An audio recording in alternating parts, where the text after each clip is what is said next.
awal konten pertama kan dulu prank ya, sosial dulu tadi ya. Iya. Terus akhirnya prank. Terus Dulu sosial, dulu prank dulu. prank dulu. Terus sebenarnya memang itu tuh mengikuti tren atau triknya tuh gimana sih Mas bisa konsisten dan juga penontonnya juga banyak tuh? Kasih deh 3 trik utama untuk menjadi YouTuber Mas. Jadi kalau kalian mau jadi YouTuber itu, misalnya mau jadi YouTuber food vlogger, mau jadi YouTuber edukasi, mau jadi YouTuber prank atau YouTuber apapun itu, kalau untuk memulai itu mending jangan bawa idealis pertama gitu. Jadi nanti aja kalau udah besar. Yang pertama kalau misalnya mau mulai YouTube itu ya ngikutin tren dulu. Atau enggak, ya tetap jadi idealis kalian tapi topik yang kalian bahas itu berhubungan dengan yang lagi terjadi trennya gitu. Oke, itu kuncinya. Terus Ya kenapa kayak gitu? Karena kita kan kalau misalnya nggak punya penonton sama sekali, terus siapa yang mau nonton? Orang nggak tahu kita, gimana caranya biar orang-orang itu bisa nemuin kita, YouTube kita, channel kita, ya ketika dia mencari sesuatu yang lagi tren. Tiba-tiba muncul tuh, akhirnya ketonton kan. Itu satu. trik. Yang kedua, nggak ada yang mudah jadi YouTuber. Nggak ada yang mudah jadi YouTuber. Iya, lebih capek daripada PNS 24/7 YouTuber ya. Jadi harus betul-betul powerful, betul-betul mandiri, apa-apa belajar sendiri, jangan nungguin harus diajar sama mentor-mentor, tapi coba sendiri aja. Trial error. Pakai handphone pun nggak masalah Mas ya. Dulu awal-awal juga pakai handphone kan. Ya kalau iPhone HP minimal iPhone. Oke, terus Ya, itu modal minjem lah paling enggak kalau nggak punya duit. Dulu aku kan juga minjem. Tapi minjem bikin video. Terus akhirnya ikut lomba pakai minjem HP-nya orang yang aku pinjem. Terus dapat kamera. Dari situ. udah itu awalnya. Iya. Inspiratif ya. Nggak ada modal. Nggak ada modal. Yang ketiga, Harus rajin ya. itu yang ngajarin berarti. Anggota yang belum viral-viral ya susah ya. Yang ketiga apa ya? Jadi YouTuber harus ditentukan dari awal. Kita tuh passion nggak di YouTube ini. Kalau misalnya nggak semua orang harus jadi YouTuber sih sebenarnya. Cuman kalau jadi YouTuber itu emang paling nggak kita itu udah suka gitu. Kalau misalnya terpaksa, apalagi cuma ngejar duit, itu pasti kecewa karena YouTube itu nggak, persaingannya banyak banget ya. Ada 1000 YouTuber. Sekarang ada 1000 atau 10.000 YouTuber yang udah 1 juta subscriber. Bayangin itu persaingannya sebanyak itu. Jadi kita harus punya identitas sendiri, karakter sendiri.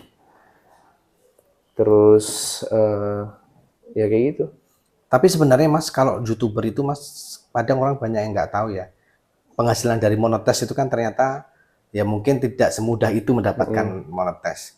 Ada juga sumber-sumber penghasilan yang bisa dimasukkan ke YouTube seperti endorse gitu. Pengalaman dari Mas Hasan sendiri nih, monetis terbesar dapat dari YouTube berapa? Dan juga pernah nggak drop, kok aku cuma dapat segini, gitu, akhirnya endorse gitu.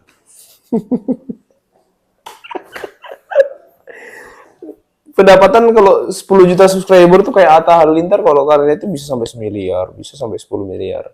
Tapi bisa juga cuma 10 juta kayak gitu. Tergantung yang nonton berapa banyak. Ya kan? Jadi kalau sekarang aku dulu misalnya sering bikin video sebulan minimal 4 kali sampai 10 kali ya lumayan. Tapi kalau yang uploadnya cuma sekali aja ya dikit. Iya. Kecuali kalau sekali tapi penontonnya banyak. Kalau cuma sekali terus penontonnya dikit ya dikit. Tuh Porkonco, tapi tetap semangat lah ya.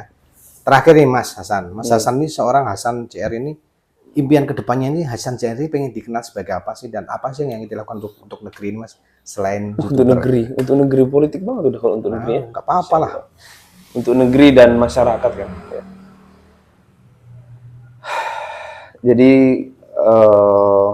kalau YouTuber itu tugasnya cuma bisa merubah opini publik. YouTuber, artis, kita orang-orang yang independen itu hanya bisa merubah opini publik. Tapi kalau kita mau merubah kebijakan menjadi tindakan, itu harus masuk ke pemerintahan gitu. Terus? Nah, tujuan dari awal YouTube sampai hari ini ya, ataupun tujuan hidup ya bermanfaat buat orang lain gitu. Jadi banyak sekali yang harus kita atasi. Kenapa nggak orang lain yang lebih hebat atau mungkin lebih berpengalaman ya? Karena kadang kita lebih percaya sama diri kita untuk merubahnya sendiri. Kadang kita lebih percaya gitu. Kalau misalnya kita yang turun langsung, mungkin bisa lebih baik gitu. Berarti kalau seorang Mas Hasan ini titik balik seorang Hasan JR itu apa, Mas? Titik balik itu artinya hal yang membuat pernah jatuh dan semangat lagi untuk struggle itu. Ya kalau diserang ini para buzzer-buzzer itu ngeri juga. Pernah, Mas? Pernah? Ya namanya YouTuber yang udah besar banget pasti punya masalah, pernah punya masalah itu senasional kayak gitu. Bahkan pernah unsubscriber sampai 100.000 lebih, Mas ya? Iya. Kenapa itu, Mas? Udah tahu ngapain nanya? Saya tanya kenapa? Ya banyak lah masalah-masalah terjadi. Enggak semua YouTuber sih. Semua YouTuber pasti pernah punya masalah lah.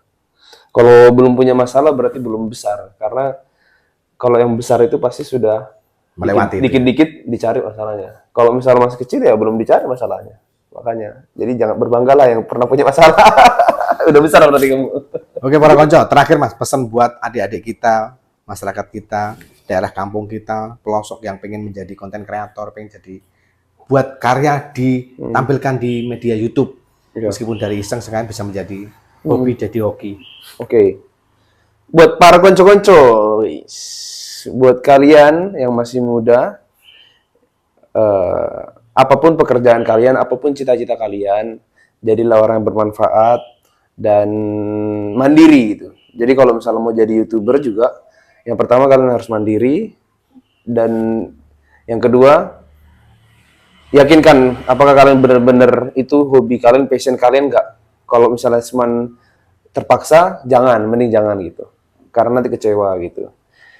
Yang ketiga, kerja keras tanpa henti dan tidak mudah mengeluh kayak gitu.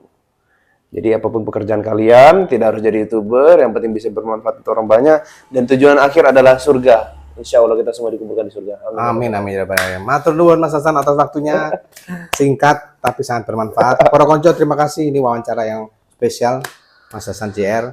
Mudah-mudahan konten ini bermanfaat, dan para konco jangan lupa subscribe, komen, like, and share. The Belakon TV, belak-belakan kontroversi. Wah, kalau YouTube-nya Mas Hasan nggak usah dikasih tahu lah, udah ben nular yang aku. Jangan lupa subscribe ya guys ya.